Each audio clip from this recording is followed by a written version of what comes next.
in which one of the following reactions oxidative decarboxylation does not occur? Oxidative decarboxylation does not occur. Again, this is there is one oxidation and removal of carbon dioxide. So this is a Krebs cycle pathway. Krebs cycle pathway, we start actually this pyruvic acid to acetyl coenzyme A. So already we have seen oxidation is taking place and decarboxylation is also taking place. Now this citric acid, citrate is formed by the condensation reaction of oxaloacetic acid plus one molecule of water plus coenzyme A, acetyl coenzyme A. This is a 2-carbon compound. This is a 4-carbon compound, and we get a 6-carbon compound citrate. Now citrate is converted into isocitrate. Now this from isocitrate, the citrate is 6-carbon compound, and this isocitrate is also 6-carbon compound.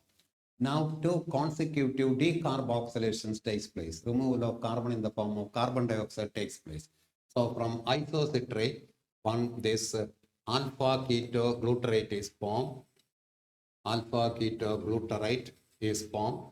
And from alpha ketoglutarate, succinic coenzyme is formed. Succinyl coenzyme is formed. There is one decarboxylation. So 6 carbon is converted into 5 carbon.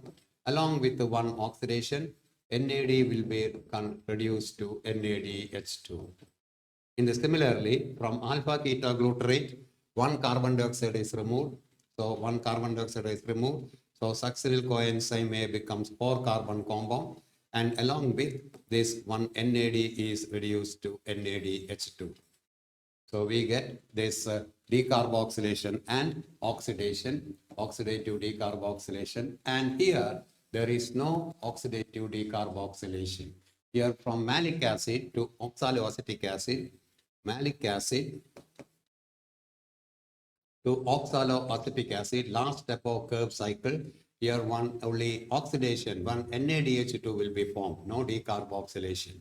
From the succinyl coenzyme A, all the steps, succinic, then this succinate, then fumaric acid, then malic acid, and last step oxalic acid, all are having 4 carbon.